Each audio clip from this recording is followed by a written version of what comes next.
Good morning everyone. Greetings to all in the name of Jesus Christ. आप सबको प्रभु यीशु मसीह के नाम से जय मसीह की। परमेश्वर आप सबको बहुत बड़ी आशीष और बरकत दे। और आज मैं परमेश्वर का धन्यवाद करती हूँ इस समय के लिए। I thank God for this very beautiful time that He has given to us. बहुत सारे लोग आज ये दिन नहीं देख सके, बट परमेश्वर की ये दया है जिसने आज का ये दिन दिखाया है, क्योंकि आज का दिन यहोवा ने बनाया है और हम इसमें आनंदित और मग्न होंगे। सो जितने भी मेरे भाई बहन मेरे अजीज जुड़ रहे हैं, आप ज़्यादा से ज़्यादा वीडियो को शेयर करना। और सच में हमारे लिए ज़रूरी है, बहुत इम्पॉर्टेंट है कि हम परमेश्वर के मुकद्दस कलाम से बातों को सुने। और अगर मेरी आवाज़ क्लियर है, then you can put a clearance message so that I can start with the meeting for today. So बहुत सारे लोग आज ये दिन नहीं देख सके, लेकिन हम परमेश्वर का इस बात के लिए शुक्र गुजार करते हैं कि उन्होंने ये आज का दिन दिखाया, आज की ये बरकत दी कि आज हम जिंदा हैं। उसकी दया है, उसकी बड़ी अपार कृपा है। So I believe that you are all doing with the grace of the father, all are well. आप अपने परिवारों में अपने प्रिय भाई बहनों के साथ सब आनंदित और मग्न होंगे। आज का जो अध्ययन है कुलुस्सियों का अध्याय 2। सो आज हमने इस अध्ययन में सीखना है। हमने पिछले संडे जो है सीखा था कुलुस्सियों का अध्याय 1। सो आज हम सीखेंगे कुलुस्सियों का अध्याय 2। सो आप अपने आप को तैयार कर लें, अपनी बाइबल्स को, अपनी नोटबुक्स को, अपना जितना आपका मटेरियल है, whatever you want to have it, just keep it with you. Then we are going to start with all of the teaching for today. फिर आप जितना हो सकता है अपना टाइम एंगेज करें, इस वचन को एंगेज करें, इस वचन पर ध्यान दें, क्योंकि आज का जो दिन है, जब ये बीत जाएगा तो ये दोबारा नहीं आएगा। सो आज जो सीखना है उस पर अपना कंसंट्रेशन दें, अपनी डिस्टर्बेंसेस को, अपनी क्योस को, अपनी सारी जो डिस्ट्रैक्शंस को दूर करें और प्लीज परमेश्वर के मुकद्दस कलाम से अपने आप को केंद्रित करें। बहुत डिस्टर्बेंसेस होती हैं, लेकिन you have to be specific कि आप परमेश्वर के कलाम से अपने आप को तैयार करें। सो आइए हम अपनी आंखों को बंद करेंगे। कहीं पर भी आप क्यों ना हो, आप अपने आप को तैयार करें, क्योंकि जहां 2 या 3 उसके नाम से जमा होते हैं वो वहां मौजूद है, वो परमेश्वर मौजूद है।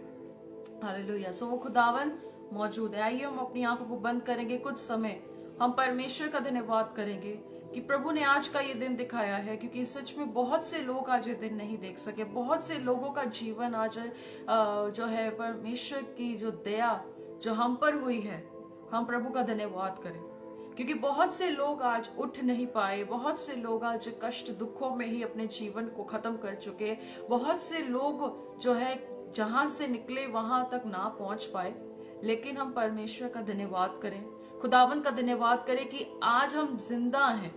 सबसे बड़ी गवाही है कि हम जिंदा हैं, हम सांस ले रहे हैं। हमारे कोई भी हमें ऑक्सीजन नहीं लगा है, हमें कोई भी मशीन्स पर नहीं रखा गया है, बट परमेश्वर ने हमें फ्री ऑक्सीजन भी प्रोवाइड की है। हम परमेश्वर का कितना धन्यवाद करें, क्योंकि बहुत से लोग मेडिसिन के साथ हैं।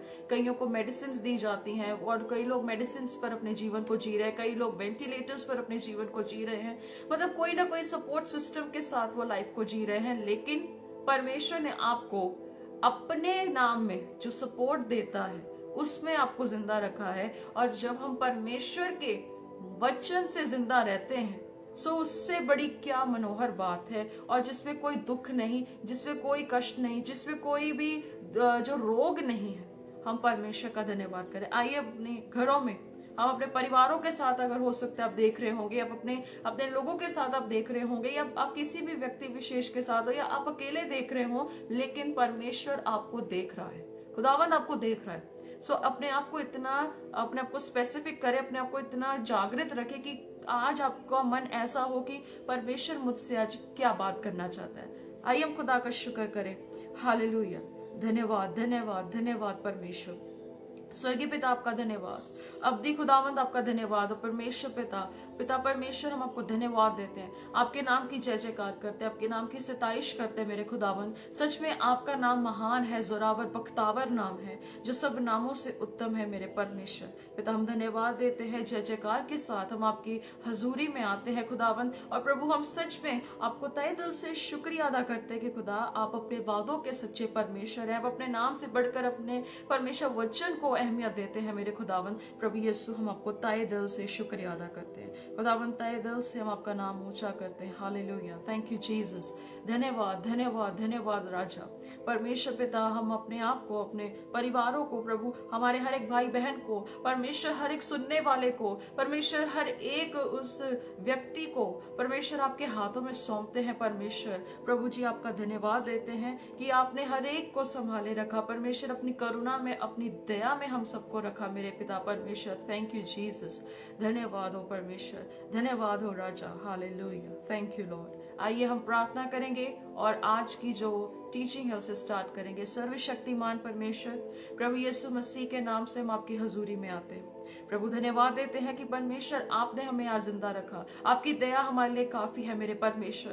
प्रभु जी हर एक बात से बढ़कर आपकी दया हमारे लिए, बाइबल कहती है हम मिट नहीं गए, ये यहोवा की महाकरुणा का फल है, प्रति भोर वो नई होती है और आपकी सच्चाई महान है परमेश्वर पिता परमेश्वर। हमारी हर एक कमी घटी, हमारी हर एक गुनाह, हमारी हर वो बात जो परमेश्वर जो आपको हमसे दूर करती, प्रभु यीशु मसीह के नाम से वो दूर की जाए परमेश्वर। आप उसे खुद अपने वचन से काटे मेरे परमेश्वर, क्योंकि आपका वचन जीवित दो धारी तलवार है जो गूदे गूदे को काटती है खुदावंद। और मैं प्रार्थना करती हूँ यीशु मसीह के लहू से, उसके वचन से परिपूर्ण होकर प्रभु इब्लीस की हर एक चाल को प्रभु यीशु मसीह के नाम से मैंने कैंसिल करते हैं प्रभु जी। हर तरह के टेक्निकल इश्यूज को हम कैंसिल करते हैं पिता परमेश्वर यीशु मसीह के नाम से। प्रभु जी हमारा सिद्ध होना प्रभु आपके नाम की महिमा का कारण बने मेरे परमेश्वर। प्रभु जी आपने कहा जैसे तुम्हारा पिता सिद्ध है तुम भी सिद्ध बनो। प्रार्थना करते कि हमारे अंदर जो प्रभु कमियां हैं, जो शारीरिक कमियां हैं प्रभु, जो हमें प्रभु बढ़ने नहीं देती प्रभु जी, हम निर्बल हैं प्रभु, पर आपका आत्मा बलवंत है जो हमारे अंदर डाला गया है।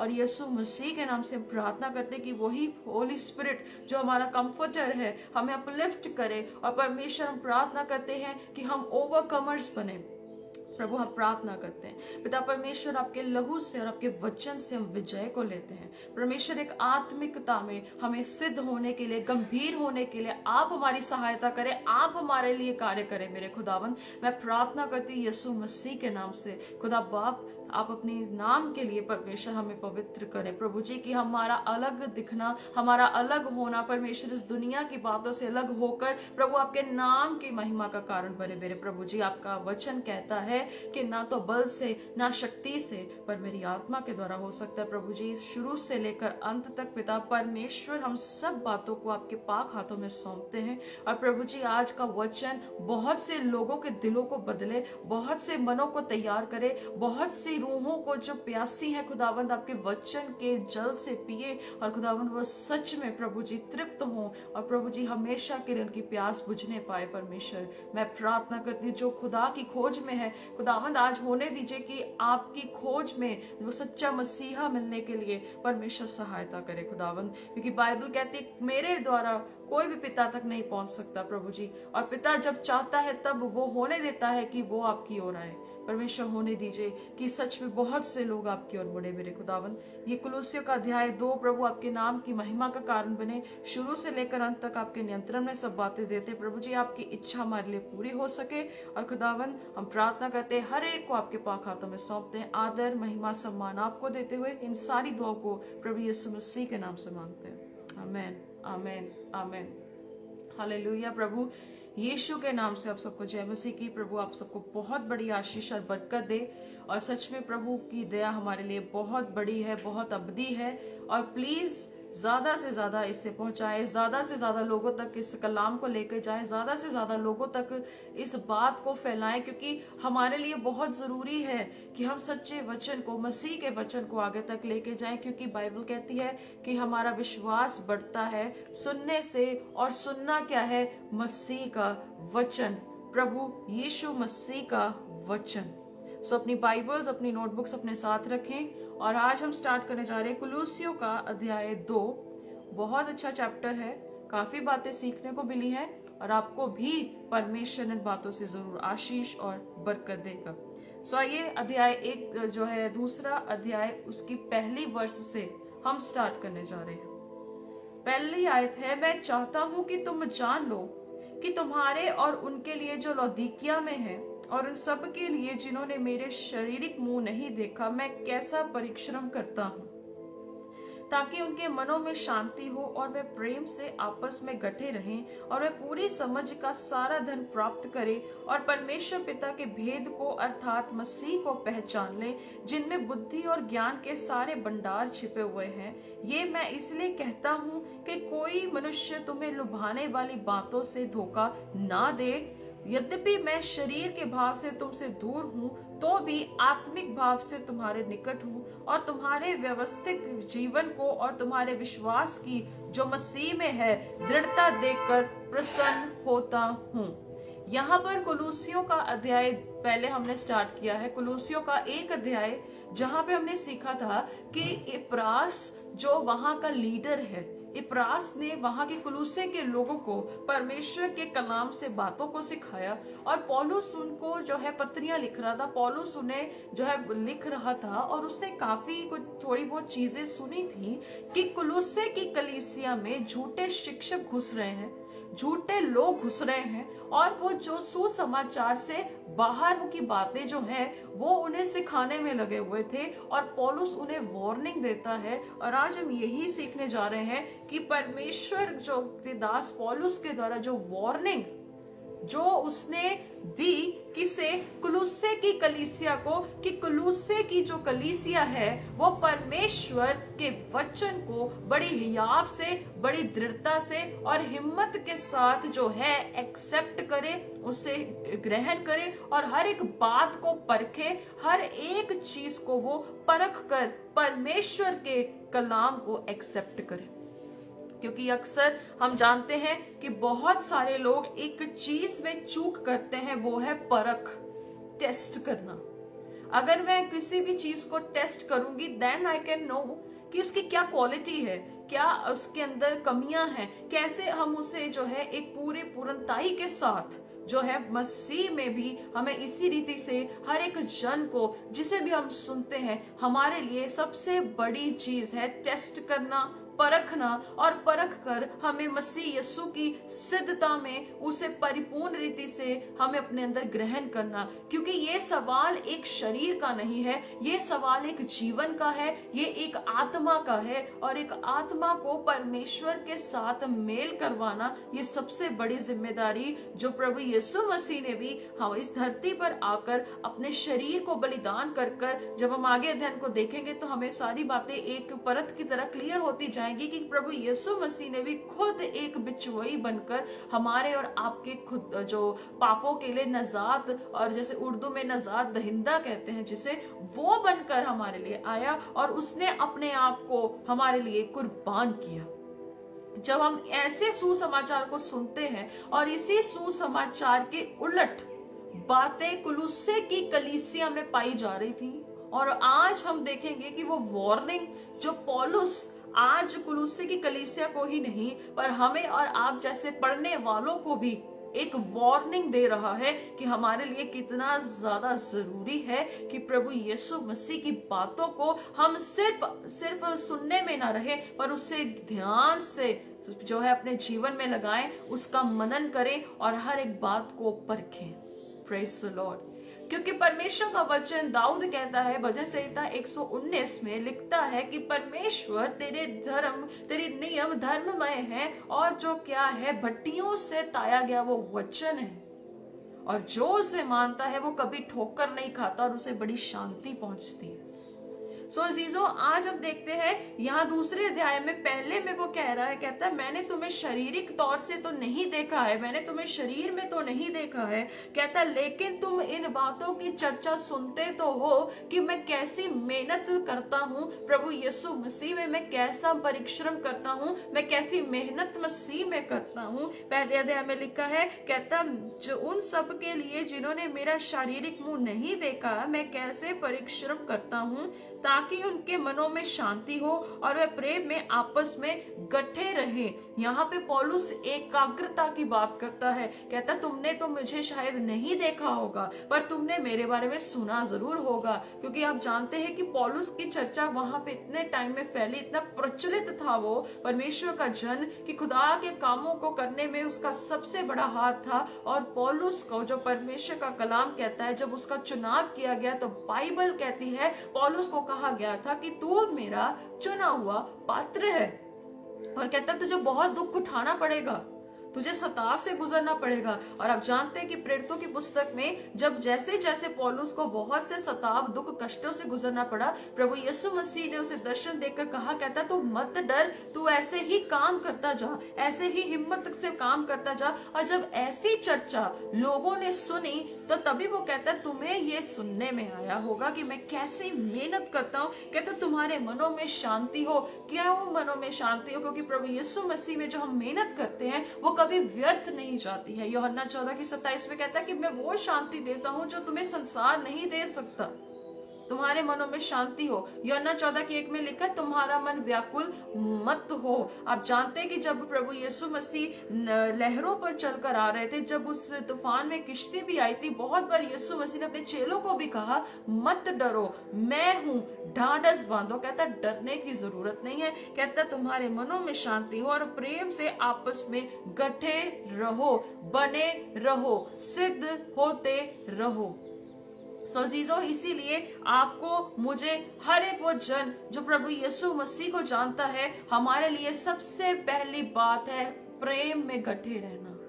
प्रेम में गठे रहना। हमारा प्रेम कैसे सिद्ध होता है? जब हम उसकी आज्ञा को मानते हैं, जब हम उसके हुक्मों को मानते हैं। और यूहन्ना 14 की उसका जो चैप्टर है, उसकी आयतें आप पढ़ सकते 20, 21, 22, 23 में। वहां पर जब आप सारा चैप्टर मेडिटेट करते, वहां लिखा कहता कि जो मेरी बातों को मानता है, हम उसके साथ वास करते हैं, हम उसके साथ बने रहते हैं। और यीशु मसीह ने कंडीशन भी रखी, कहता यदि तुम मुझसे प्रेम करते हो ना तो तुम मेरे हुक्मों को मानोगे, तुम मेरी आज्ञाओं को मानोगे। सो इसीलिए अजीजों, आपके लिए क्या इंपॉर्टेंट है? क्या ये दुनिया की चीजें, क्या ये दुनिया के तौर तरीके, क्या ये दुनिया की खूबसूरती, खुद दुनिया की बादशाही, या उस अनंत काल की बादशाही जो आने वाले समय में परमेश्वर सिर्फ उन लोगों को देगा जो उसके मिरास में हिस्सेदार होंगे, जो उसकी बातों को सिद्धता से समझने वाले होंगे, जो उस पर तत्परता से काम करने के लिए हिम्मत और याव के साथ काम करने वाले होंगे। परमेश्वर ऐसों को एक मिरास देगा, ऐसों को वो एक जगह देगा। अगर हम किसी को जो एक स्टिपनी की तरह वो कुछ समय के लिए काम आती है, कुछ समय के लिए काम नहीं आती है, अगर हम ऐसे लोग आज के समय में देख रहे हैं, it is our responsibility to check the people. और कई बारी बाइबल कहती है कि अगर कोई आप में से निर्बल है तो उसको अपनी संगति में भी ले लो, और कहता तुम उसकी तरह मत बनो। अगर आपकी टीम में भी कुछ ऐसे लोग हो सकते हैं जो बहुत ही ज्यादा ढीले हठीले हैं, और बाइबल कहती है कि वो गुनगुने होते हैं, या तो तुम एक तरफ हो जाओ, या तो तुम जो है ठंडे पड़ जाओ, या तो तुम गर्म पड़ जाओ। सो इसीलिए अगर आपके भी ऐसे क्षेत्रों में लोग हैं, आप अपनी मसीह में मेहनत इतनी पक्की कर लीजिए कि आपकी मेहनत की चर्चा खुदावंद खुद आसपास करवाएगा। आपको अपनी चर्चा करवाने की रत्ती भर भी जरूरत नहीं पड़ेगी। Praise the Lord, wonderful। आप खुद मेहनत इतनी करिए, आप खुद इतना हियाव से काम करिए, आपको किसी की जरूरत नहीं है, पर सिर्फ और सिर्फ अगर खुदावंद आपके साथ है, परमेश्वर आपके साथ है, तो किसी भी रत्ती भर की जरूरत नहीं है। इंसान एक मिट्टी का बर्तन है, भाप की तरह है, घास की तरह है, और ऐसे समय के समान है जो आज है कल नहीं है, आज है कल नहीं है। सो अजीजों, मैं आप सबको ये कहना चाहती हूँ कि आपको अपनी मेहनत इतनी मजबूत करनी हो, इतनी ज्यादा। कहता है कि तुमने ये जाना है, देखो मैं कैसे मेहनत करता हूँ। और ये देख सकते पौलुस ने इतनी हियाव से, इतनी हिम्मत से मेहनत की है, वहां पर इतने हियाव से, हिम्मत से, हल्ला शेरी से मेहनत की है। उसकी चर्चा हर एक जगह पे अपने आप होती गई। हम लोग अपनी चर्चा खुद मत करवाएं, लेकिन हमारे काम बोलने चाहिए, हमारी बातें अच्छी तरह हमें बोलनी चाहिए, हमारे एक्शंस ज्यादा लाउडर होने होने चाहिए rather than our words. Action speaks louder than words. हमारी मेहनत, हमारा काम, हमारी ज्यादा आवाज उठानी चाहिए, उनकी आवाज होनी चाहिए rather than हमारे शब्दों की आवाज, चाहे मेरी बहुत ऊंची हो, मेरा हाई पिच हो, लो पिच हो, वो ऊपर नीचे होता रहेगा, पर क्या आपके परिश्रम मसीह में बोलते हैं? ये चीज को देखिए। पौलुस कहता है तुम लोग जानते हो मैं मेहनत कैसे करता हूं, और कहता है जब ऐसी मेहनत की चर्चा तुम सुनते भी हो, कहता है तुम्हारे मनों में शांति हो और प्रेम से आपस में गठे रहे। क्या हमारा परिश्रम करना, क्या हमारा मेहनत करना, क्या हमारा प्रेम करना, क्या हमें एक करता है, या हमारा मेहनत, हमारा परिश्रम, हमारा प्रेम लोगों को तोड़ता है?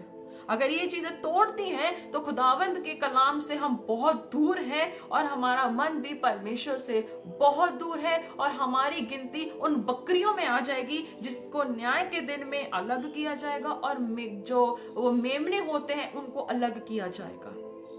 Praise the Lord. सो इसीलिए अजीजों, अपनी परख करना, खुद के विषय में पहले अपनी चौकसी करें, और दूसरों को तब चेतावनी दे जब आप खुद अपने विषय में चौकस हो। हालेलुया। सो इसलिए यहाँ पे लिखा है, कहता कि आपस में गठे रहे। यूहन्ना 13:34 में लिखा है जब हम आपस में प्रेम करते हैं तब हम यीशु मसीह के चेले गिने जाते हैं। हम वहां पे we can be called as the disciples of Christ when we love one another। जब हम खुद प्रेम करना सीखते हैं तो हम लोगों को लेक्चर ना दे कि आप प्रेम करें। जब हम खुद पवित्रता में, जब हम खुद ईमानदारिता में चले तो हम दूसरों को तब कह सकते कि भाई ईमानदार बनो। पहले खुद पे आता है, फिर लोगों पर लगाना पड़ता है। कहता कि पूरे क्या है, आप अपने प्रेम में गठे रहें और वे पूरी समझ का सारा धन प्राप्त करें, जो और परमेश्वर पिता के भेद को अर्थात मसीह को पहचान ले। आपको पता है इस धरती पे रहते हुए बहुत से लोगों को मौका नहीं मिलता, नहीं मिलता उन्हें चांस, नहीं मिलता वो अपॉर्चुनिटी, नहीं मिलता उन्हें वो एक ऐसा समय कि जब वो यीशु मसीह को पूरा पूरा जान ले, पूरी पूरी पहचान कर ले। You know why? क्योंकि परमेश्वर के नजर में, परमेश्वर की इच्छा है वो किसी पर भी अपना भेद प्रकट कर सकता है। वो किसी को भी कह सकता है कि यस ये व्यक्ति मुझे जान ले, वो किसी को भी कह सकता है नहीं ये मेरा भेद नहीं जान सकता, क्योंकि परमेश्वर मनों को जांचने वाला है। वो खुदा मनों को जांचता है, वो खुदा मनों को समझता है, वो खुदा मनोवर को जानता है कि what is the intensity of the man. परमेश्वर को पता है कि इंसान की क्या मनसा है, उसे मालूम है। He knows what is the intensity of man।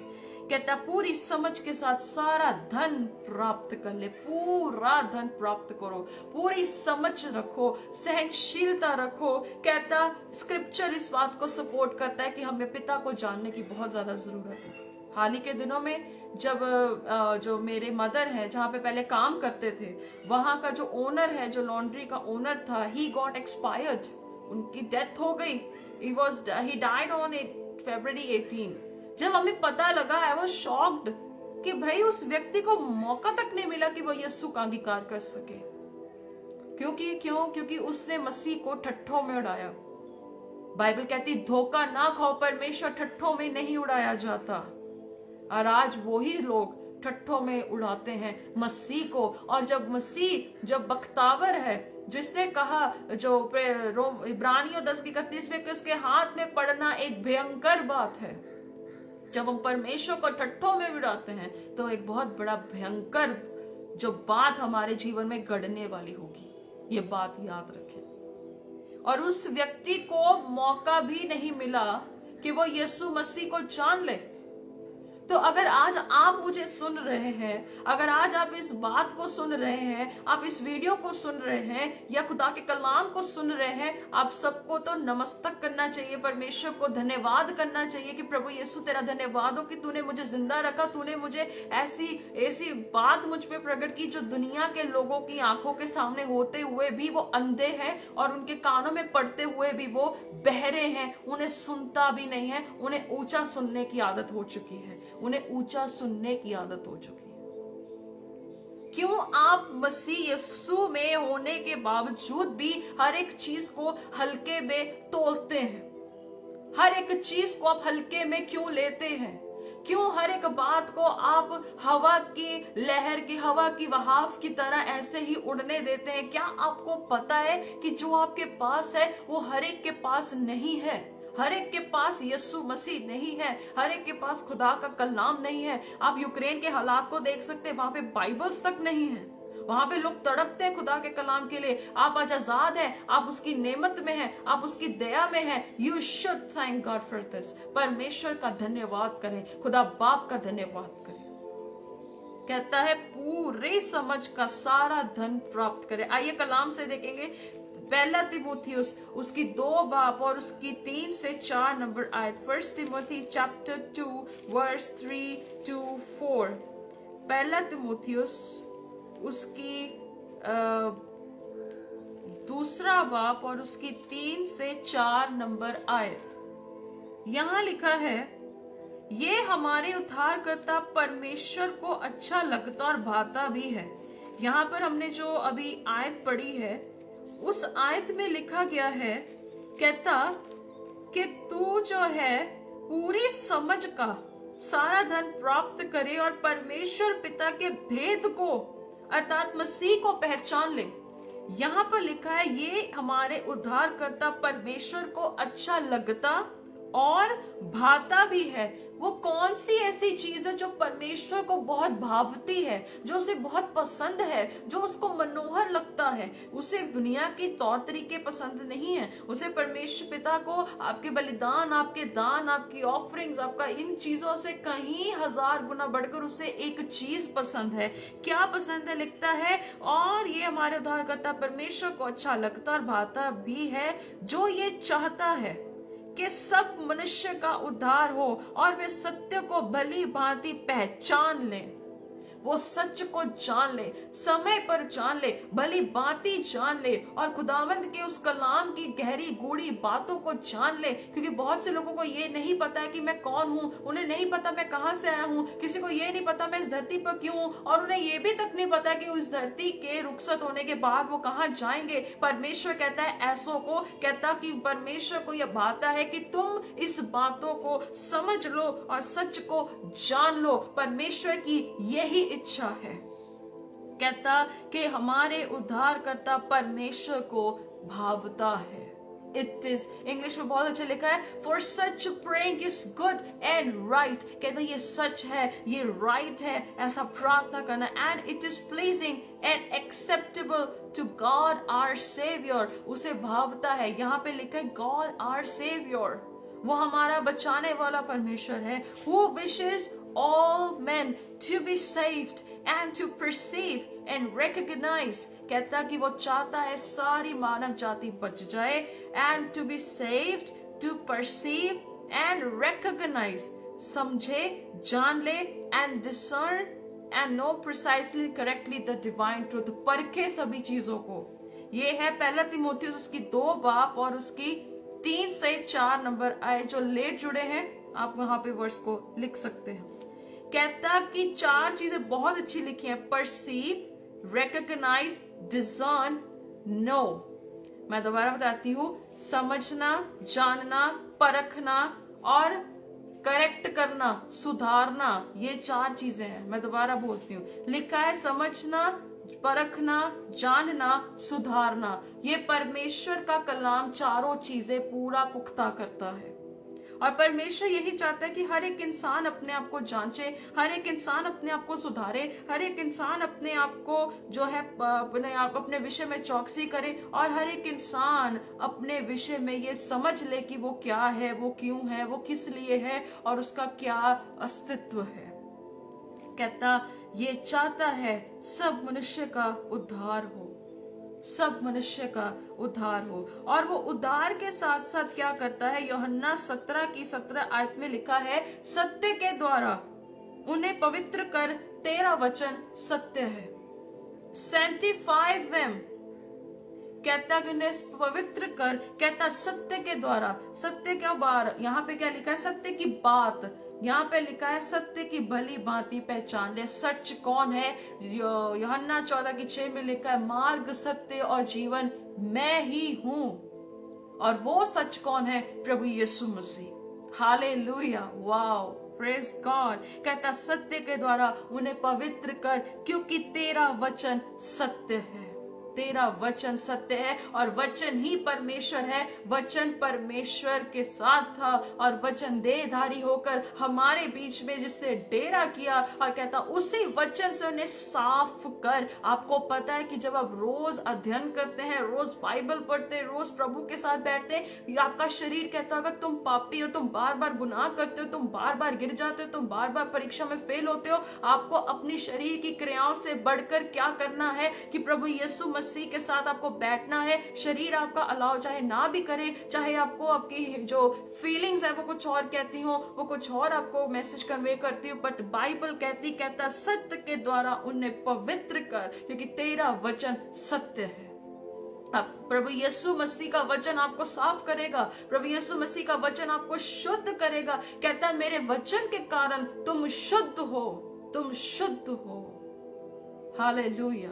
वचन से हम शुद्ध होगे। लूसीफर काम करता है, हमारी अनपढ़ता को ले आता है। कई बार लूसीफर कहता है कि तुम अनपढ़ हो, कई बार लूसीफर कहता है तुम पढ़ नहीं सकते, कई बार वो कहता है कि तुम जो है तुम्हारे पास इतना टाइम नहीं है, तुम्हारे गतिविधि बहुत है, तुम्हारी रिस्पॉन्सिबिलिटीज बहुत है। नहीं, पर आपको उसको मुंह तोड़ जवाब उसके वचन से देना है। कहना कि नहीं, परमेश्वर का वचन सच्चा है, क्योंकि उसके वचन से मैं पाक होता हूँ, उसके वचन से मैं शुद्ध होता हूँ। उसका वचन का बीज जब मेरे अंदर बना रहेगा, बाइबल कहती तुम फलवंत होगे, और पिता की इच्छा भी यही है कि आप बहुत सफल लेकर आए, आप बहुत सफल लेकर आए।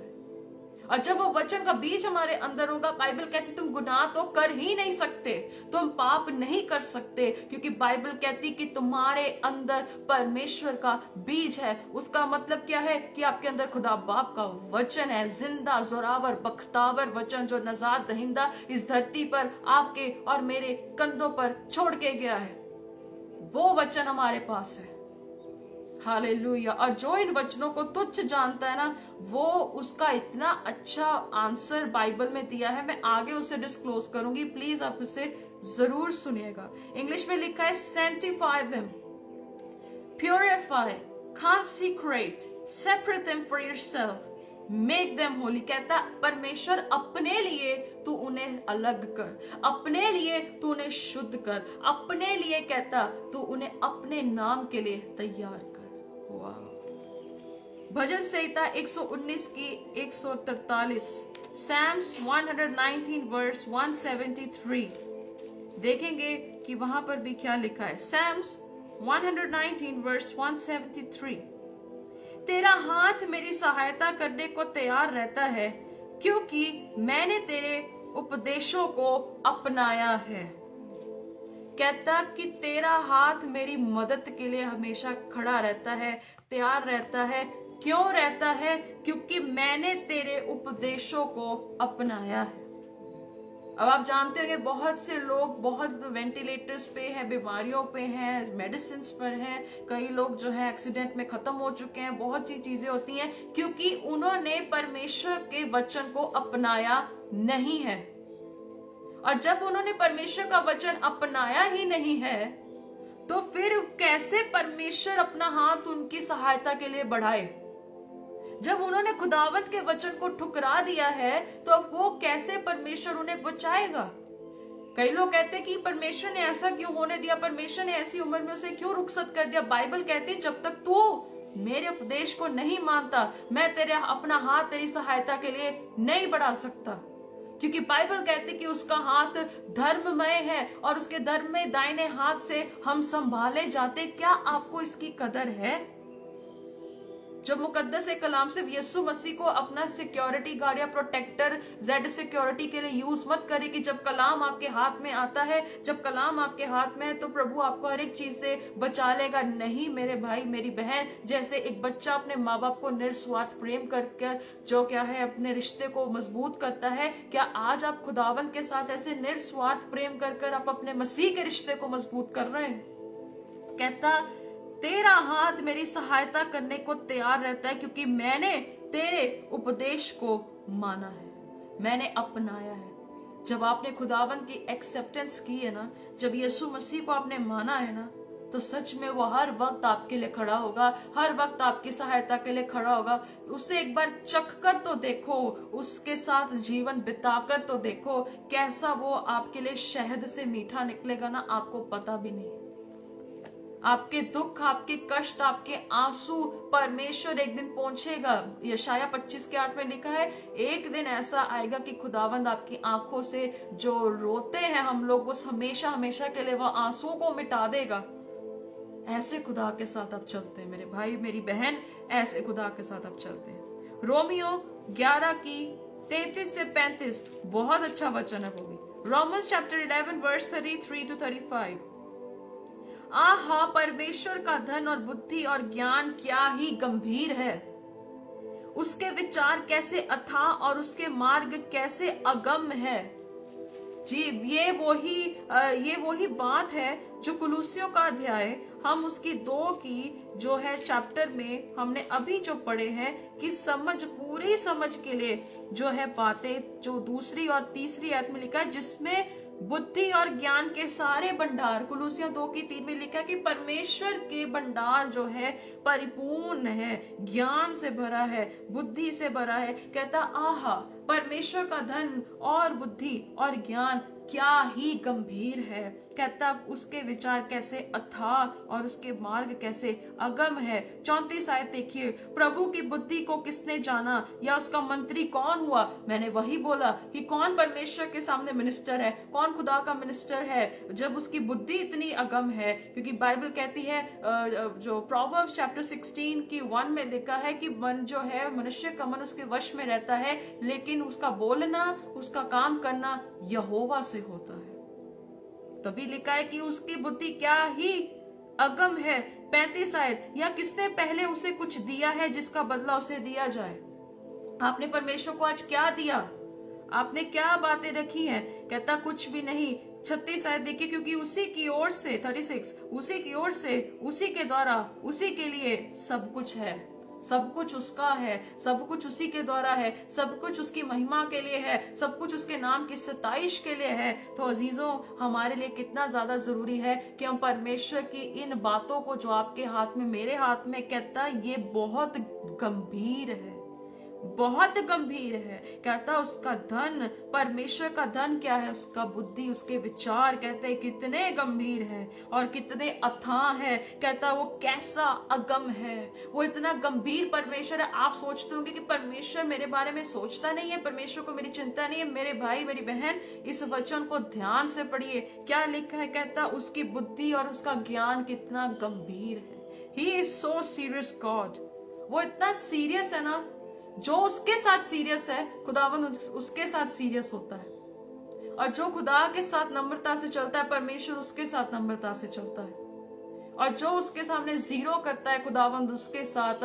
हमेशा बना रहता है और वो उसे शिरोमणि बना देता है। Praise God. यहाँ पे तभी लिखा हुआ है कि हमारे लिए सबसे ज्यादा जरूरी है कि हम परमेश्वर के साथ गंभीरता से चले। इंग्लिश में बहुत खूबसूरती से लिखा है, how great are God's riches.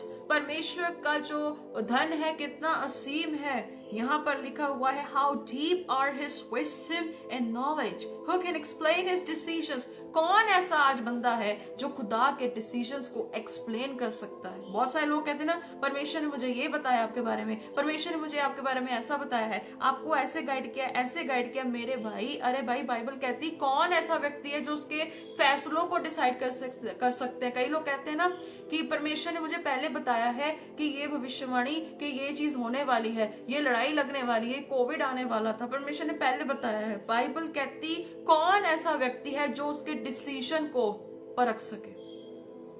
अगर उन्हें यहां तक पता लग गया था कि ये चीज होने वाली, तब इसका एंड कब होगा ये भी बता दिया जाए।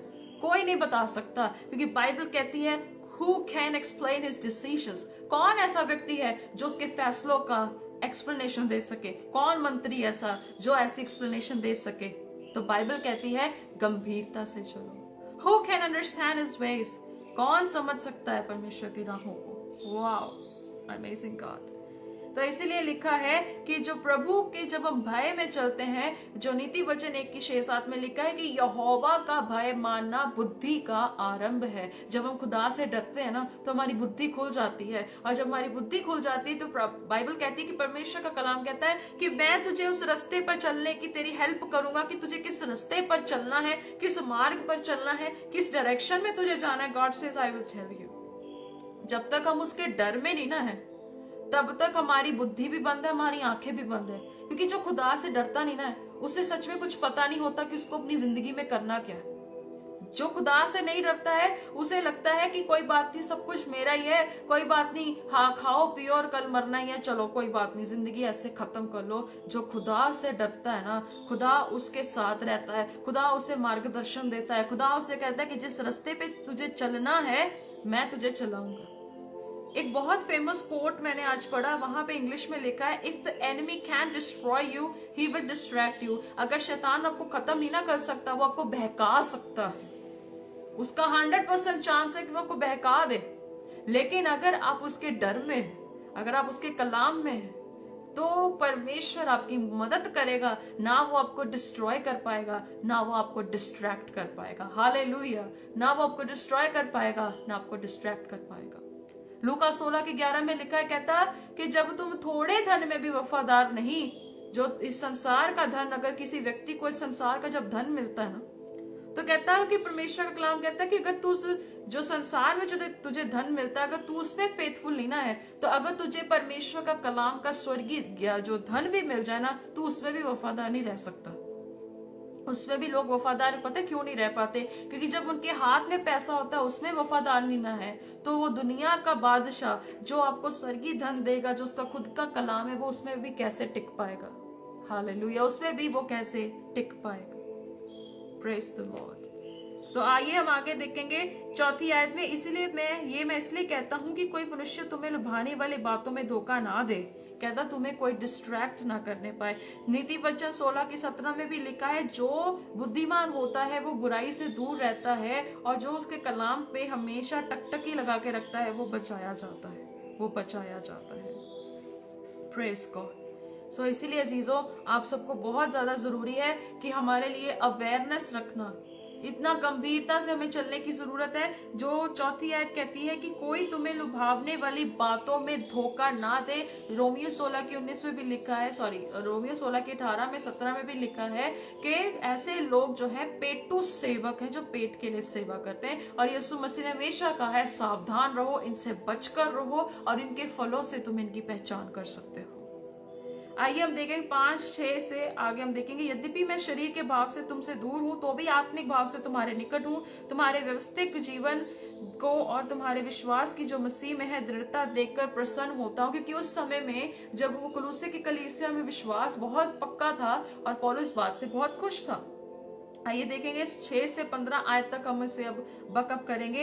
अत जैसे तुमने मसीह यीशु को प्रभु करके ग्रहण कर लिया है, वैसे ही उसी में चलते रहो। 7वीं आयत, और उसी में जड़ पकड़ते और बढ़ते जाओ, और जैसे तुम सिखाए गए वैसे ही विश्वास में दृढ़ होते जाओ, और अधिकाधिक धन्यवाद करते रहो, अधिकाधिक धन्यवाद करते रहो। इसका कॉन्टेक्स्ट हम देखेंगे, कहते हैं कि जैसे तुमने प्रभु को ग्रहण कर लिया उसी में चलते जाओ, उसी में बढ़ते जाओ।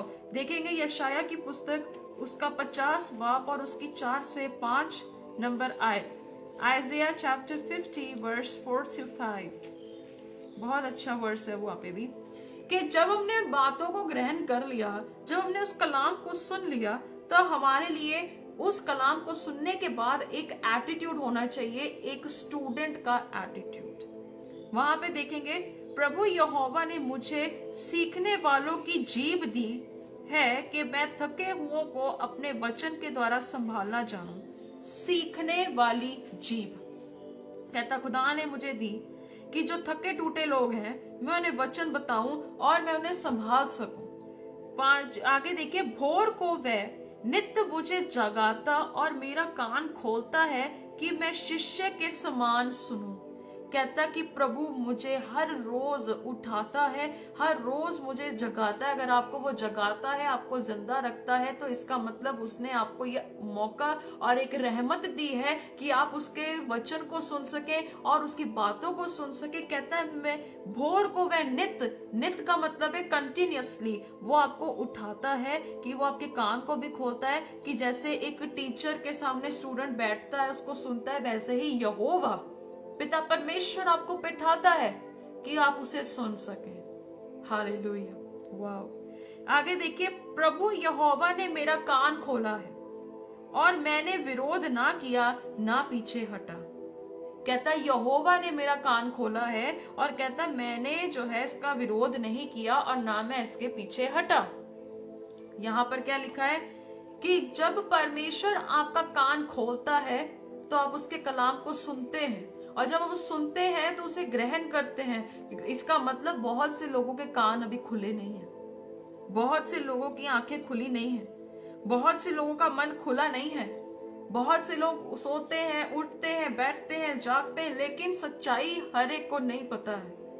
कहता कि मेरा कान खोला और ना मैंने विरोध किया और ना मैं पीछे हटा। हो सकता है बहुत साल पहले खुदा ने आपके कान खोले हो, बहुत साल पहले आपकी आंखें खोल दी हो, पर आज अगर आप पीछे नहीं ना हटे, इट्स हिज ग्रेस, ये उसकी दया है, क्योंकि जकरिया 4:6 में लिखा है बाय हिज स्पिरिट। सो अब मैं आगे देखेंगे, हम कलाम से आगे देखेंगे कि परमेश्वर ने हमें ये कान हमारे खोल तो दिए कि हम बातों को सुने, पर कौन सी बातें होंगी। आइए यूहन्ना की पुस्तक उसकी 15:26 में देखेंगे और उसके साथ ही 16 बाब और उसकी 14 से 15 नंबर आयत देखेंगे। John chapter 15 verse 26 and 16 verse 14 to 15। परंतु जब वह सहायक आएगा जिससे मैंने तुम्हारे पास पिता की ओर से भेजूंगा, अर्थात सत्य का आत्मा जो पिता की ओर से निकलता है, तो वह मेरी गवाही देगा। जो आज हमारे अंदर है, ये तब कॉन्टेक्स्ट लिखा गया। कहता वो अब जब हमारे अंदर है, कहता वो यीशु जी कहते वो मेरी गवाही देगा, वो मेरी टेस्टिमनी देगा, वो मेरे बारे में विटनेस करेगा। और कहता वो बातें, अब हम वो देखते हैं 16 वर्स 14 to 15। वहां पे क्या लिखा है, कहता वह मेरी महिमा करेगा क्योंकि वह मेरी बातों में से लेकर तुम्हें बताएगा। कहता वो मेरी बातों में से तुम्हें सिखाएगा। और बाइबल आगे 15 आयत लिखती, जो कुछ पिता का है वह सब मेरा है, इसलिए मैंने कहा कि वह मेरी बातों में से तुम्हें वो बातें बताएगा। कहता वो मेरी बातों में से तुम्हें बातें एक्सप्लेन करेगा, मेरी बातों की गवाही तुम्हें देगा, मेरे विषय में कहता वो तुम्हें बताएगा। यीशु मसीह जी का ये फरमान है। अब अजीजों, आपके लिए कितना इंपॉर्टेंट है कि पौलुस कुलुस्सी कलीसिया को लिखता है, कहता तुमने जिसे ग्रहण किया है, तुमने सच को ग्रहण किया है, तुमने ये वचन को ग्रहण कर लिया है और तुमने सभी चीजों को ग्रहण कर लिया है। कहता अब तुम इसी में चलते रहो। कौन सी बातों पे चलते रहना है? जो यीशु जी कहते हैं, जो आत्मा जो तुम्हारे अंदर है, कहता वो मेरी बातों की गवाही जब तुम्हें देगा, कहता इसी में चलते रहो। 7 आयत में लिखा है, उसी में जड़ पकड़ते बढ़ते जाओ और जैसे तुम सिखाए गए वैसे ही विश्वास में दृढ़ होते जाओ, विश्वास में बढ़ते जाओ, खुदा के वचन में बढ़ते जाओ। Praise the Lord. सो इसीलिए हमारे लिए सबसे ज्यादा इंपॉर्टेंट है गलातिया 2:15 में भी गलातिया 2:5 में लिखा है, कहता सुसमाचार की सच्चाई तुम में बनी रहे। कहता सुसमाचार की सच्चाई तुम में बनी रहे। सुसमाचार की सच्चाई जो क्रूसित किया गया मसीह है, कहता उसकी सच्चाई तुम में बनी रहे। कहता वो उद्धार का सुसमाचार जो है, जो विश्वास से धर्मी जीवित रहता है, विश्वास से जो धर्मी बनता है, कहता वो सच्चाई कहता तुम में हमेशा बनी रहे। और कहता है और अधिकाधिक धन्यवाद करते रहो। देखेंगे 1 थिस्सलुनीकियों चैप्टर 5 वर्स 16 to 19। 1 थिस्सलुनीकियों उसकी 5 बाब और उसकी 16 से 19 नंबर आयत। सदा आनंदित रहो, कहता हर बात में आनंदित रहो, कहता सदा आनंदित रहो। 17 आयत, निरंतर प्रार्थना में लगे रहो, हर बात में धन्यवाद करो, क्योंकि तुम्हारे लिए मसीह यीशु में परमेश्वर की यही इच्छा है। 19 आयत लिखी है, आत्मा को मत बुझाओ। यहाँ पे तभी वो लिखा हुआ है, कहता कि ये जो पौलुस कुलुसी की कलीसिया कहता है कि उसी में जड़ पकड़ते जाओ और धन्यवाद करते रहो और मसीह का वचन अधिकाई से आपके अंदर बसने पाए। और जब वो वचन आपके अंदर बसेगा कोई आपका सामना नहीं कर पाएगा। बहुत सारे लोग वचन में चूक जाते हैं और जब वक्त आता है कि वो वचन में बने, जब उनका सामना करने का समय आता है वो पीछे हट जाते क्योंकि वचन में उन्होंने जड़ नहीं पकड़ी होती। कई लोगों का जो बीज होता है वो क्या है, कई चट्टान पे लगाते हैं, कई सड़क के किनारे लगा देते हैं, कई झाड़ियों में लगा देते हैं। वो ऐसी परिस्थितियों में खुद फंसते हैं। और कहता कि तुम उसी में जड़ पकड़ते जाओ, उसी में बढ़ते जाओ, जैसे तुम सिखाए गए वैसे ही विश्वास में बढ़ते जाओ। जैसे तुम्हें कलाम से बातें सिखाई गई, जैसे तुम्हें वचन से बताया गया, जैसा जैसा सिद्धता से वचन को सिखाया गया है, कहता उसी रीति से बढ़ते जाओ। और कहता है पवित्र आत्मा को जो है मत बुझाओ, आत्मा को मत बुझाओ गलत शिक्षाओं से, गलत कामों से, गलत बातों से। कहता तुम इन चीजों को, जो आत्मा है उसे मत बुझाओ, अपने अंदर का पैशन मत बुझाओ, अपने अंदर की बातें मत बुझाओ, पहला प्रेम खत्म मत करो। कहता कि हर एक बात में धन्यवाद करो क्योंकि प्रभु यीशु मसीह की यही इच्छा है कि अत्यधिक हम धन्यवाद करें, क्योंकि ये वचन जो है सच में बहुत से लोगों तक नहीं पहुंचा है, नहीं पहुंचा है। और ना पहुंचने के कारण कई लोग मुश्किलात में हैं। क्या आज आप एक ऐसा वेसल बन रहे हैं? क्या आज आप एक ऐसा बर्तन बन रहे हैं जो परमेश्वर के कलाम मुकद्दस से बात करने वाला होगा? अगर आज आप शर्माते हैं, लजाते हैं, तो यीशु मसीह भी आपसे अपना मुंह फेर लेगा और कह देगा मैं तुम्हें नहीं जानता, मैं तुम्हें नहीं जानता, तुम कौन हो। सो कहता है कि ऐसी बातें सिखानी भी है, उसमें खुद बने भी रहना है। अगर आप उसमें बने भी रहेंगे, अगर आप उसमें अपने आप को दृढ़ भी रखेंगे, अगर आप उसमें अपने आप को मजबूत करेंगे, तो सच में परमेश्वर आपको अपना बेटा बेटी कहने से भी शर्माएगा नहीं। जैसे परमेश्वर ने अब्राहम का परमेश्वर कहलाने से नहीं लजाया है, इसी रीति से परमेश्वर आपके जीवन को जब देखे वो आपसे भी ना लजाए। और जब लोग वो देखे ना तो कहे सच में ये खुदावंद का बच्चा है, ये इस लड़की का परमेश्वर सच्चा परमेश्वर है, जैसे समीक्षा का परमेश्वर सच्चा परमेश्वर है। हमारे प्रति ऐसी गवाही लोगों में होनी बहुत जरूरी है। ये कब होगा? जब हम जड़ पकड़ेंगे। यीशु मसीह कहता है कि जब तुम मुझ में बने रहोगे, मेरी बातें तुम में जो है बनी रहेंगी। और कहता तुम मेरे बिना कुछ भी नहीं कर सकते। हम उसके बिना कुछ भी नहीं है। अपनी शारीरिक मनसा से सेवा ना करें, अपनी शारीरिक बातों से सेवा ना करें, अपनी हिम्मत से, अपने हियाव से सेवा मत करें। बस ये बात याद रखें कि इस कलाम मुकद्दस से बढ़कर कोई बात ना हो, इससे ऊपर कुछ ना हो। आइए कलाम से आगे देखेंगे। व्यवस्था विवरण उसकी 18 बाब और उसकी 18 से 22, ड्यूटेरोनॉमी चैप्टर 18 वर्स 18 to 22। बहुत अच्छा वचन है। जब पढ़ा मैंने तो मुझे बहुत अच्छा लगा कि जो मैंने ये सोचा कि जिन्होंने प्रभु परमेश्वर का वचन नहीं माना, परमेश्वर उनके विषय में क्या कहता है। बहुत सारे लोग कहते हैं कि हमें किसी को जज नहीं करना चाहिए। बिल्कुल नहीं करना चाहिए, हम नहीं होते जजमेंट करने वाले। पर बाइबल में ये बातें फिर क्यों लिखी गई हैं? क्यों बाइबल इनके विषय में खुल्लम खुल्ला बोलती है? ये एक सवाल खड़ा हो जाता है। कई लोग कहते हैं कि हमें किसी को एकदम से जजमेंट नहीं करना चाहिए, पर बाइबल इनके विषय में क्यों खुल के बोलती? जो खुदा के वचन को नहीं मानते हैं, या वो दुनिया से रुखसत कर चुके हैं, या वो उस दुनिया में अब नहीं रहे हैं, जिन्होंने खुदा का कलाम नहीं सुना है, अब बाइबल उनके बारे में क्या कहती है ये सुनेंगे।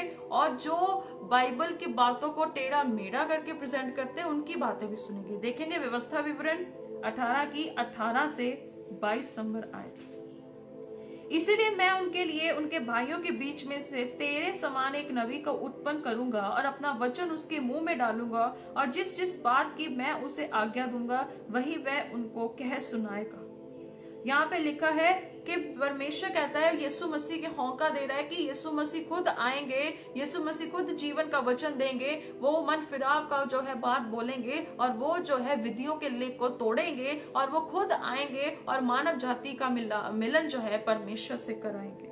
और लिखा है, कहता कि 19 आयत देखिए, जो मनुष्य, जो इंसान मेरी वह वचन जो वह मेरे नाम से कहेगा ग्रहण ना करेगा, जो आपके परमेश्वर को ग्रहण नहीं करेगा, जो यीशु को ग्रहण नहीं करेगा, आगे देखिए, मैं उसका हिसाब उससे लूंगा। मैं उससे हिसाब लूंगा, मैं उससे मैं उससे उसका अकाउंट लूंगा। कहता है जो ये बातें ग्रहण नहीं करेगा उसका हिसाब उसे देना पड़ेगा। आज अगर वो जिंदा रहते हुए अगर इस वचन को ग्रहण कर लेगा तो उसका हिसाब उसे नहीं देना पड़ेगा, पर अगर वो खत्म हो गया तो उसका हिसाब उसे देना पड़ेगा, चाहे रोकर चाहे हंसकर, क्योंकि एक दिन श्वेत सिंहासन के सामने वो खड़ा होगा और परमेश्वर उससे पूछेगा, भाई मेरे बेटा मेरा बेटी तुम्हारे साथ था, तुम्हें बात बताई, अगर तुमने मेरा कलाम पढ़ा भी तो तुम्हारे अंदर ये प्रकाशन क्यों नहीं आया कि तुम उससे पूछते कि ये बाइबल की बात क्या है, ये क्यों लिखी गई है, मुझे इसके बारे में बताया जाए। बाइबल कहती जो उसे ग्रहण नहीं करेगा उसका हिसाब मैं उससे लूंगा। और आप देख सकते हैं प्रेरितों की पुस्तक में भी ये बात को दर्ज किया गया है। प्रेरितों की पुस्तक उसकी 3 बाब और उसकी 23 नंबर आयत, एक्ट्स चैप्टर 3 वर्स 23, परंतु प्रत्येक मनुष्य जो उस भविष्यवक्ता की ना सुने लोगों में से नष्ट किया जाएगा। हो सकता है हो भी चुका हो, लिखा है, कहता है जो यीशु मसीह की बातों को ग्रहण नहीं करेगा वो लोगों में से नष्ट किया जाएगा। सो अजीजों, आपको खुदा का कितना शुक्र करना चाहिए कि आपने प्रभु यीशु मसीह की बातों को जिंदा रहते हुए एक्सेप्ट कर लिया। इसका हिसाब जो है बहुत खतरनाक है और बाइबल कहती है कि परमेश्वर का कोई सामना नहीं कर सकता, कोई भी नहीं सामना कर सकता परमेश्वर का। और जब ऐसे लोग जो गॉस्पेल को रिजेक्ट करते हैं, कितना भयानक उनके लिए वो दौर होगा जब वो खुदाबंद के श्वेत सिंहासन के सामने खड़े होंगे और उल्टा उनके नाम भी जीवन की पुस्तक में भी नहीं होंगे, और कितनी भयंकर न्याय के साथ उन्हें गुजरना पड़ेगा। सोचकर भी हैरानी होती है, सोचकर भी मन कांपता है। कहता है जो मेरी बातें ग्रहण ना करेगा मैं उसका हिसाब उससे लूंगा। 20 नंबर आयत, परंतु जो नबी अभिमान करके मेरे नाम से कोई ऐसा वचन कहे जिसकी आज्ञा मैंने उसे ना दी हो, या पराये देवताओं के नाम से कुछ कहे, वह नबी मार डाला जाए। पुराने समय में होता था कि अगर कोई गलत बात बोलता था, परमेश्वर के कलाम से बाहर बोलता था, उसे मार दिया जाता। 21 आयत, और यदि तू अपने मन में कहे जो वचन यहोवा ने नहीं कहा उसको हम किस रीति से पहचाने। आज भी दिमाग में लोगों का यही सवाल है कि आज के समय में हम परमेश्वर के कलाम को कैसे जाने, कैसे परखें, कैसे ये बात को जान ले ये सच है ये झूठ है, कैसे कहें। कहता तो पहचान ये है 22 आयत, तो ये पहचान है कि जब कोई नबी यहोवा के नाम से कुछ कहे तब यदि वह वचन ना घटे और पूरा ना हो जाए, जब तक वो पूर्तिकरण में ना हो या वो घट ना जाए, कहता तब यदि वह वचन ना घटे ना पूरा हो जाए तो वह वचन यहोवा का कहा हुआ नहीं, वो परमेश्वर से नहीं कहा गया, तो वह वचन यहोवा से कहा हुआ नहीं, परंतु उस नबी ने वह बात अभिमान करके कही है, तू उससे भय ना खाना। आज हम उनसे डरते हैं, गलत शिक्षक शिक्षिकाओं से डरते हैं जो ये लोग ऐसे गलत बात बोलते हैं। बाइबल इनके बारे में खुल्लम खुल्ला बोलती है, कहता है कि ये पहचान है जब नबी कुछ कहता है जब तक वो पूरा ना हो जाए, जब तक वो पूरा ना हो जाए, और अगर वो पूरा नहीं भी होता है कहता वो मेरी ओर से, परमेश्वर जी कहते नहीं है। और आगे वो कहता है कि उस नबी ने अपने इमोशंस में, अपने गर्व में, अपने घमंड में, अपने एग्रेशन में वो बात बोली है, और कहता और उनसे डरने की भी रत्ती भर जरूरत नहीं है। कहता डरना नहीं है, घबराना नहीं है। सो इसलिए यहाँ पे भी 8 आयत में, कुलुस्सियों 2:8 में लिखा है, चौकस रहो कि कोई तुम्हें उस तत्व ज्ञान और व्यर्थ धोखे के द्वारा अपमान अहेर ना बना ले जो मनुष्य की परंपराओं और संसार की आदि शिक्षा के अनुसार तो है पर मसीह के अनुसार नहीं है। यहाँ पे भी यही लिखा, कहता कि चौकस रहो।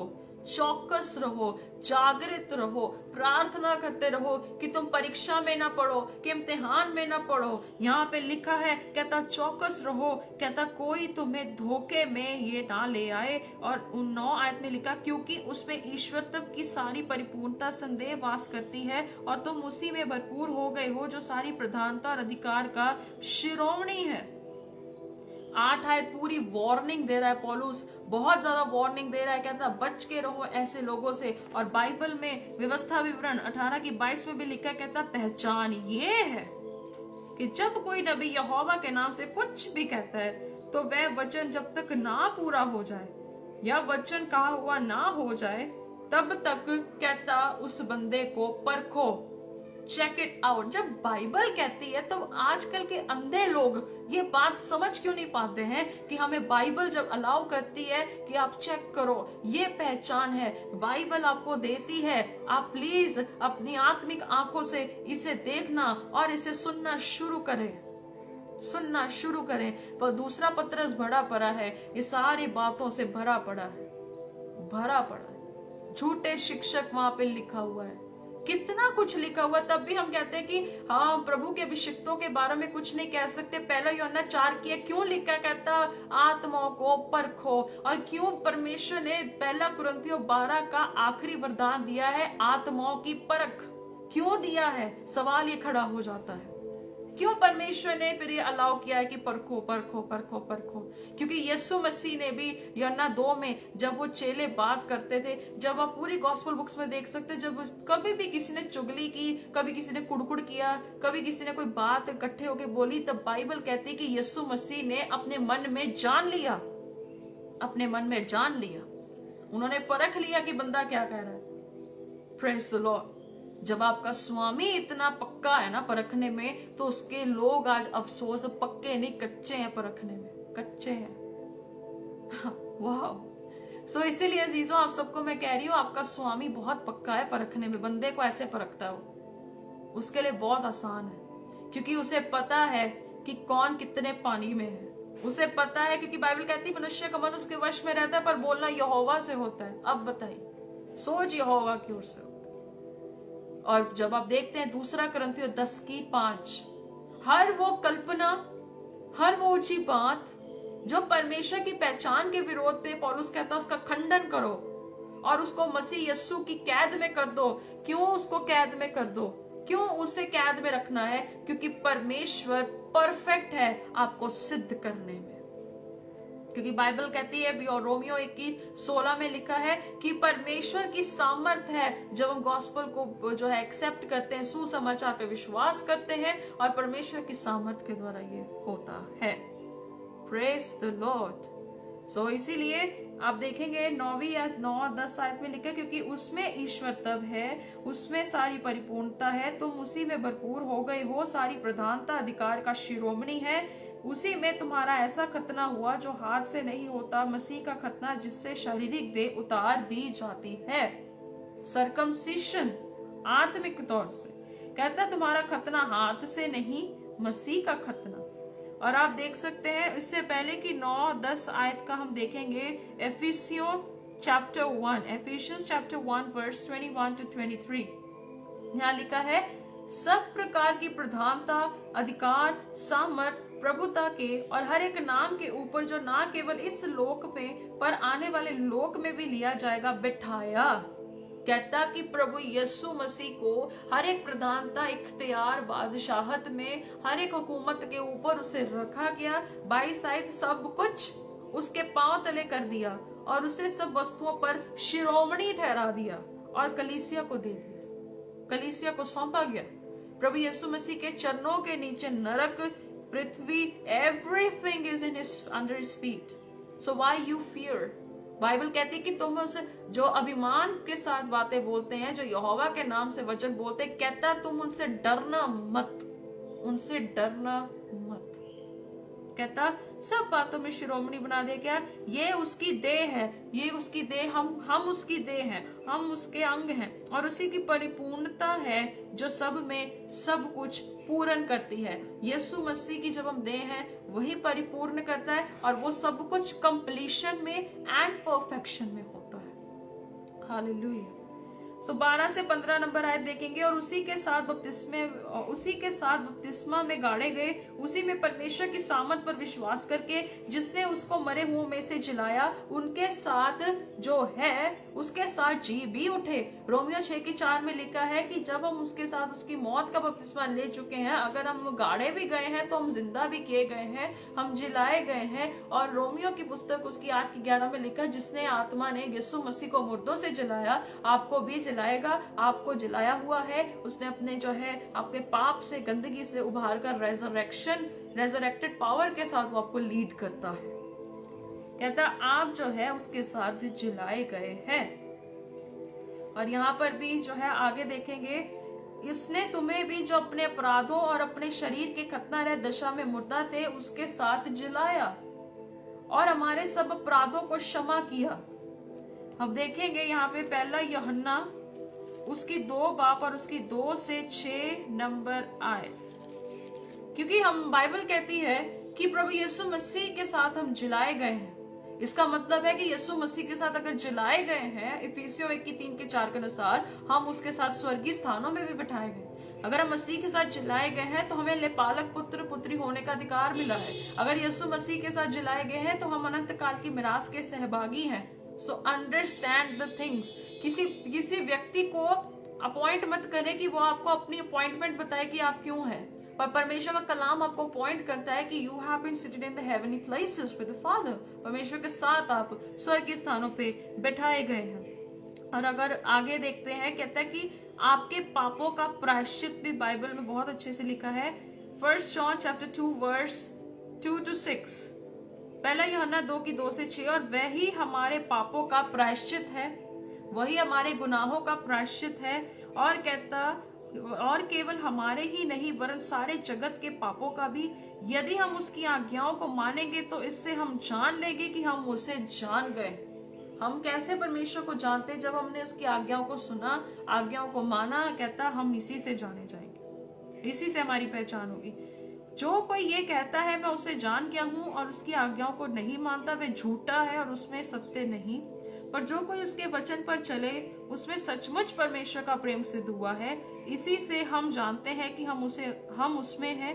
और जो कोई ये कहता है कि मैं उसमें बना रहता हूँ, उसे चाहिए कि आप भी वैसा ही चले जैसे वह चलता था। जैसे यीशु मसीह चलते थे, जैसे खुदावंद चलता था, खुदावंद यीशु मसीह चलते थे, जैसे प्रभु इस धरती पर रहते हुए चलते थे, परमेश्वर के अनुग्रह में चलते थे। बाइबल कहती है तुम्हें भी वैसे ही चलना होगा। अगर आपके पापों का प्रायश्चित हो चुका है, खुदावंद यीशु मसीह ने आपके गुनाहों को माफ किया है, खुदावंद यीशु मसीह ने आपको जो है आपकी गंदगी से उबारा है, आपको गुनाहों से बाहर निकाला है, आपका निकास किया है, तो बाइबल कहती है कि हमें उसके हिसाब से चलना भी है। अगर हम नहीं चलते, हमारी गिनती झूठों में आ जाएगी। Praise the Lord. 14 आयत देखेंगे। कहता विधियों का वो लेख जो है, विधियों का वह लेख जो हमारे नाम पर और हमारे विरोध में था, मिटा डाला और उसे क्रूस पर कीलों से जड़कर सामने से हटा दिया है। और उसने प्रधानताओं और अधिकारों के ऊपर से उतारकर उनका खुल्लम खुल्ला तमाशा बनाया। क्रूस के द्वारा उन पर जय जयकार की ध्वनि सुनाई। कहता विधियों का वो लेख, विधियों का लेख हमारे गुनाहों का, हमारी सजा का, हमारे ऊपर जो डेथ पेनल्टी लगा दी गई थी, जो गुनाह हमारे ऊपर जो थे, हमने किए थे आदम के वो बीज के कारण, वो पाप का बीज जो हमारे ऊपर बना था। पर यीशु मसीह का कलाम कहता है, परमेश्वर का कलाम कहता है, वो विधियों का लेख जो हमारे नाम पर था, जो हमारे नाम पर बनाया गया था, यीशु मसीह ने उसे तोड़ दिया, उसे फिनिश कर दिया। और बाइबल कहती है कि उस पर जो है प्रभु यीशु मसीह ने मौत का, पाप का, नरक का खुल्लम खुल्ला तमाशा बना दिया। आज तमाशा किस, ये देखिए यहाँ लिखा है, कहता सब प्रधानता अधिकारियों के ऊपर से उतारकर उनका खुल्लम खुल्ला तमाशा बनाया।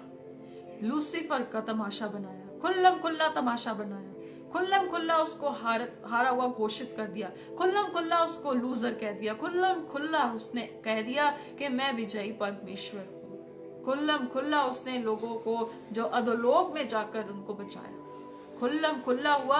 क्या ही बड़ी बात है कि हम यीशु मसीह को, ऐसे परमेश्वर की हम सेवा करते जिसने खुल्लम खुल्ला सब कुछ डिक्लेयर किया कि वो क्या है, हारा हुआ है। प्रकाशित वाक्य 1:18-19 में भी लिखा, कहता मेरे हाथ में नरक की कुंजियां हैं, कहता मैं मर गया था पर युगानुयुग के लिए मैं जीवता हूं। Hallelujah, praise the Lord, wonderful God.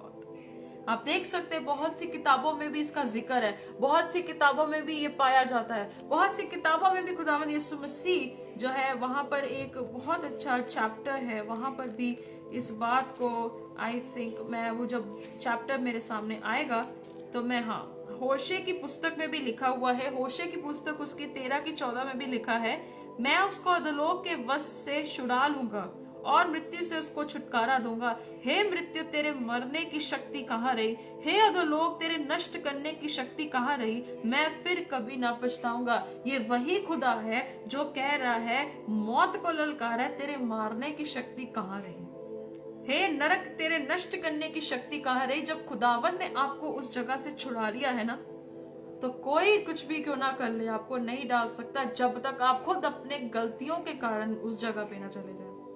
क्योंकि खुदावंद ने अपने लहू के साथ जो उस पर विश्वास करता है वो बचाया जाता है, वो बच जाता है। Praise the God, praise the Lord, hallelujah. और बाइबल में भी लिखा है आगे जाके, जो होशे की पुस्तक उसकी 14:4 में लिखा, मैं उनकी भटक जाने की आदत को दूर करूंगा। जो आज लोग भटकते हैं, आपको प्रभु यीशु मसीह ने उस भटकने वाली चीज से दूर कर दिया है। आप अब भटक नहीं रहे हैं, पर अफसोस कई लोग आज भी भटक रहे हैं क्योंकि उन्हें अच्छे अच्छे टीचर्स को सुनने की जरूरत है, वो आज भी भटक रहे हैं। पर बाइबल कहती है मैं उनको भटक देने वाली आदत से उन्हें दूर करूंगा, मैं सेठ में तुमसे प्रेम करूंगा क्योंकि मेरा क्रोध उन पर से उतर गया है। वो बात की वो जो कॉन्टेक्स्ट है, पर भटकने वाली जो चीज है आपसे अगर खुदा ने दूर कर दिया, प्रेज गॉड, अगर नहीं किए तो आज भी आपको खुदा मौका देता है, अच्छे शिक्षकों को सुने, अच्छे लोगों को सुने और अपनी रूह के प्रति, अपनी आत्मा के बचाव के प्रति गंभीरता से चले। कहता खुल्लम खुल्ला तमाशा बनाया, उसने कीलों का जो है कीले जड़ कर उन्हें हटा दिया। इसीलिए खाने पीने या पर्व या नए चांद या सबत के विषय में आगे की वर्सेस हम देख रहे हैं, वहां पे लिखा है 16 से 18 नंबर आयत जो हम समाप्ति पर भी है। इसलिए खाने पीने या पर्व या नए चांद या सबत के विषय में तुम्हारा कोई फैसला ना करे, क्योंकि ये सब आने वाली बातों की छाया है, पर मूल वस्तुएं मसीह की हैं। सब बातें मसीह की हैं, सारी चीजें मसीह की हैं, और मसीह में ही, मसीह के द्वारा, मसीह के कारण सब कुछ सिद्धता में ही जो है मसीह है। Praise the Lord. यहाँ पे लिखा है 18 आयत, कोई मनुष्य आत्महीनता और स्वर्गदूतों की पूजा करा के तुम्हें दौड़ के प्रतिफल से वंचित ना करे। ऐसा मनुष्य देखी हुई बातों में लगा रहता है और अपनी शारीरिक समझ को क्या रखता है, व्यर्थ फूलता है और उस शिरोमणि को पकड़े नहीं रहता, जिससे सारी देह जोड़े और पट्टों के द्वारा पालन पोषण पाकर और एक साथ गटकर परमेश्वर की ओर बढ़ती जाती है। कहता कि कोई ऐसी बातों में ना फंसे, कस्टम्स में ना फंसे, इन चीजों में ना फंसे। कहता कि ऐसी चीजों से परे रहना, ऐसी चीजों से दूर रहना। Praise God. सो आइए वचन से देखेंगे 2 यूहन्ना उसकी पहली बाप और उसकी 1 से 8 से 11 नंबर आयत। 2 जॉन चैप्टर 1 वर्स 8 to 11। अपने विषय में चौकस रहो कि जो परिश्रम हमने किया है उनको तुम गवा ना दो, वरन उसका पूरा प्रतिफल पाओ। कहता जो मेहनत हमने की है, जो चीज हमने की है, अपने विषय में चौकस रहो। जो मेहनत हमने की है, कहता तुम उसे गवा मत दो, वरन उसका पूरा प्रतिफल पाओ। जो कोई मसीह की शिक्षा से आगे बढ़ जाता है और उसमें बना नहीं रहता, उसके पास परमेश्वर नहीं है। जो कोई उसकी शिक्षा में स्थिर रहता है, उसके पास पिता भी है और पुत्र भी है। कहता जो मसीह की शिक्षाओं से आगे बढ़ जाता है और उसमें ना तो परमेश्वर है ना उसके पास पुत्र है। Praise God. सो अजीजों, इस बातों से हमें पता लगता है कि कौन परमेश्वर के साथ है, कौन खुदा के साथ नहीं है। हम कैसे खुदा के साथ जाने जा सकते हैं, जब हम उसके वचन में बने रहते हैं। कहता कि जो मसीह की शिक्षा से आगे बढ़ गया है और बढ़ भी चुके हैं लोग, कहता उनके पास परमेश्वर नहीं है। They don't have God। सो आगे देखेंगे आखिरी आयतों में 20 से 23 नंबर आयत, जबकि तुम मसीह के साथ संसार की आदि शिक्षा की ओर से मर गए हो, तो फिर क्यों उनके समान जो संसार के हैं जीवन बिताते हो। तुम ऐसे विधियों के वश में क्यों रहते हो कि ये ना छूना, उसे ना चखना, उसे हाथ ना लगाना, ये सब वस्तुएं काम में लाते लाते नष्ट हो जाएंगी, क्योंकि ये मनुष्य की आज्ञाओं और शिक्षाओं के अनुसार है। इन विधियों में अपनी इच्छा के अनुसार गढ़ी हुई भक्ति की रीति और आत्महीनता और शारीरिक योगाभ्यास के भाव से ज्ञान के नाम तो है, परंतु शारीरिक लालसाओं को रोकने में इनसे कुछ भी लाभ नहीं होता। जैसे आज भी चलता है, भाई आपने ऐसे कस्टम बनाना है, 7 दिन प्रेयर करनी, 7 दिन फास्टिंग रखनी है, ऑयल के साथ आना है, वाटर के साथ आना है, ये सभी चीजें वो करते हैं। कहता है ऐसा करने से ये इंसान की शिक्षाएं हैं, ये इंसान की बातें हैं। इतना लिफाफा तैयार करके लेकर आना, इतना करना, ऐसी जमीन खरीदनी, ये करना, it's all of man's traditions. Bible कहती है कि तुम कब से इन चीजों में फंस गए हो, और आज फंसे हुए हैं लोग, और उन्हें इस बात में कोई भी जो है वो बहुत आराम से इसे एक्सेप्ट कर लेते हैं कि प्रभु के दास ने बोला है, और वो यीशु मसीह के नाम से और पवित्र आत्मा की अगुवाई के द्वारा कहते हैं कि प्रभु की आत्मा ने मुझे अगुवाई किया कि ऐसा होना चाहिए। पर बाइबल कहती है कि ये इंसान के द्वारा अपॉइंट किया गया है। ये सब कुछ जो है, अगर हम इस चीजों को करने लग जाएंगे तो बंदा नष्ट हो जाए। कहता है ये सब नष्ट हो जाए। कहता है ये मनुष्य की आज्ञाओं और शिक्षाओं के अनुसार है। It is just according to man's doing. इंसान की करनी के ये द्वारा है।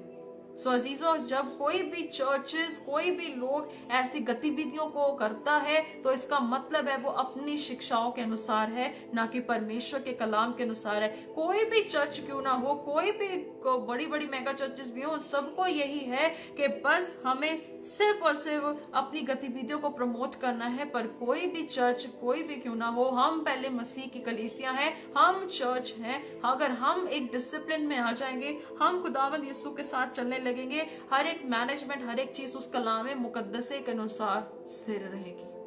Praise the Lord, hallelujah. So इसीलिए एली के बच्चों के बारे में भी आप जानते हैं, बाइबल कहती है कि एली के बच्चे लुच्चे थे और वो भी मंदिरों में सेवा भी करते थे, पर और मंदिर में जो है वो अपनी गतिविधि से और अपने हिसाब से वो सारी चीजें करते थे। सो इसीलिए अगर वो गलत होकर भी गलत चीजों को खुदा के भवन में करने के लिए कर रहे थे, तो आज के समय में भी जो खुदा के नाम में चल तो रहे हैं, लुच्चेपन को फॉलो करते हैं, ऐसी ऐसी चीजों को कर रहे हैं, लेकिन उनके चर्च की गतिविधियां भी कैसी हैं ये आपको चेक करना है। वो भी चेक करना आपके हाथ में है। गलत रीति से अगर कोई भी खुदा का जन चलता है, तो अगर वो अपनी कलीसिया को भी इन गलत गतिविधियों में रख रहा है, वो जगह सही नहीं है। ना उसे फॉलो करे, ना उस जगह पे जाए, बल्कि उस जगह पे जाए जहां पे ये वचन है, मुकद्दस से कलाम है। और बाइबल कहती है, लूका की पुस्तक 9:23 में कहता है, जो मेरे पीछे आना चाहे वो अपने आप का इनकार करे, अपने आप का इनकार करे। आखिरी आयत देखेंगे, 2 तिमोथियुस उसकी 3 बाब और उसकी 12 नंबर आयत, और फिर 16 से 17 नंबर आयत। पर जितने मसीह यीशु में भक्ति के साथ जीवन बिताना चाहते हैं, वे सब सताए जाएंगे।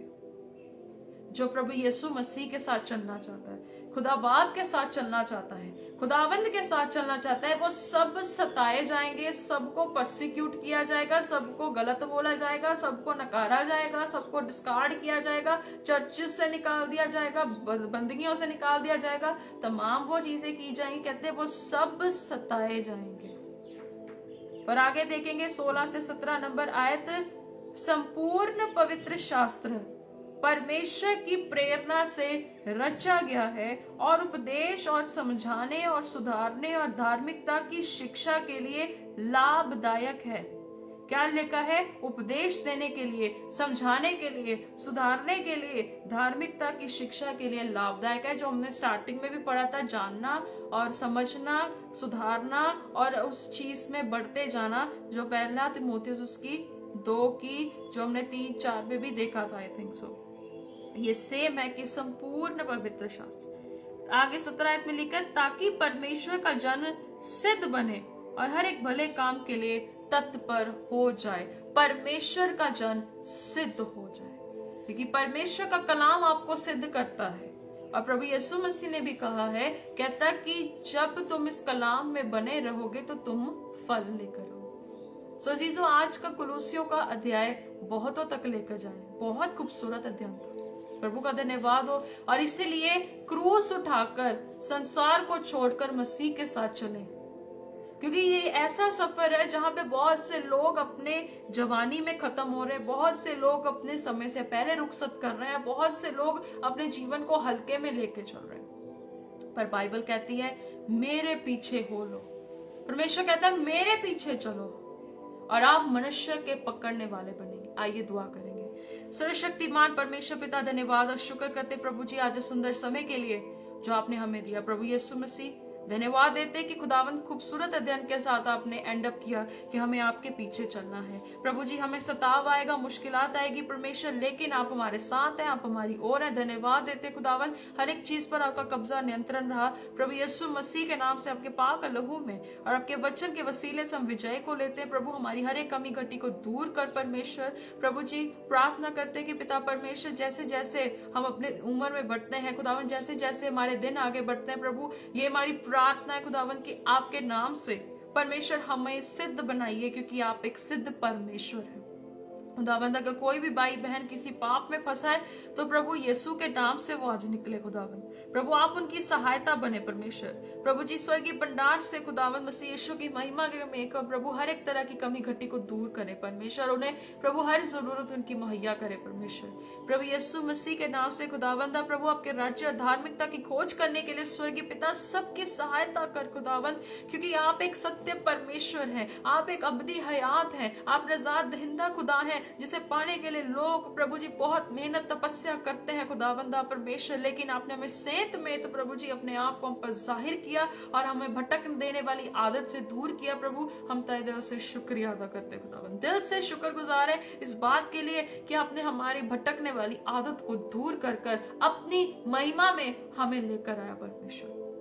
प्रार्थना करते बहुत से ऐसे लोग प्रभु जो आपको जानते भी हैं या नहीं भी जानते, आज भी वो भटकते हैं। स्वामी हम प्रार्थना करते हैं यीशु मसीह के बख्तावर नाम से खुदावंद प्रभु जी उनकी भी भटक देने वाली बात को दूर करें और उन्हें भी अपने साथ बनाए रखें, उन्हें भी अपने राज्य के लिए इस्तेमाल करें। मैं आपको तहे दिल से शुक्रिया अदा करती हूँ खुदावंद, आपने हम जैसों को जिंदा रखा प्रभु। जब बहुत लोग इसे सुने, आने वाले समय में जब बहुत जगह पे ये पहुंचे खुदावंदा प्रार्थना करते हैं कि आप उनकी मदद करें और उन्हें सिद्ध करें, क्योंकि बाइबल कहती है कि यीशु मसीह के वसीले से परमेश्वर का धन्यवाद हो। जब पौलुस ने बोला कि हे प्रभु कौन मुझे इस नश्वर देह से छुड़ाएगा, पर बाइबल कहती है उसी समय में परमेश्वर का धन्यवाद हो, यीशु मसीह के वसीले से खुदावंद का शुक्र हो। प्रभु हम प्रार्थना करते हैं कि आपकी इच्छा के अनुसार हमें चलाइए, हमारी कमियों को ना देखें, हमारी बातों को ना देखें, पर प्रभु आप हमें लीड करें जैसा आप चाहते हैं, क्योंकि यहोवा पिता आपका डर मानना बुद्धि का आरंभ है। जिनमें आपका डर नहीं है, जिनमें आपका खौफ नहीं है खुदावंद, हम प्रार्थना करते हैं कि हर एक भाई हर एक बहन के मन में आपका खौफ आए,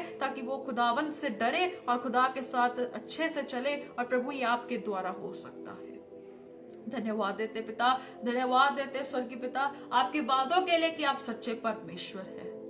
महिमा आदर सम्मान देते हो खुदावंद, सबकी बुद्धि खोल दीजिए ताकि वो जान ले कि यहोवा ही परमेश्वर है। महिमा आदर आपको देते हुए इन प्रार्थनाओं को प्रभु यीशु मसीह के जिंदा नाम से मांगते हैं, amen amen amen. God bless you. बहुत अच्छा अध्ययन, खुदा का शुक्र है, खुदा का धन्यवाद है। नेक्स्ट संडे कुलुस्सियों का अध्याय 3 जरूर पढ़ के आना, और प्रभु की दया आप सबके साथ बनी रहे। ज्यादा से ज्यादा वीडियो को शेयर करना और अपने आप को तैयार करना। अगर आप अपनी शक्ति और जोर से नहीं कुछ कर पा रहे हैं, करिए भी मत, क्योंकि आपको शक्ति देने वाला सर्वशक्तिमान परमेश्वर आज भी अवेलेबल है। आप उनके पास जा सकते हैं किसी भी समय, किसी भी वक्त, कहीं पर भी।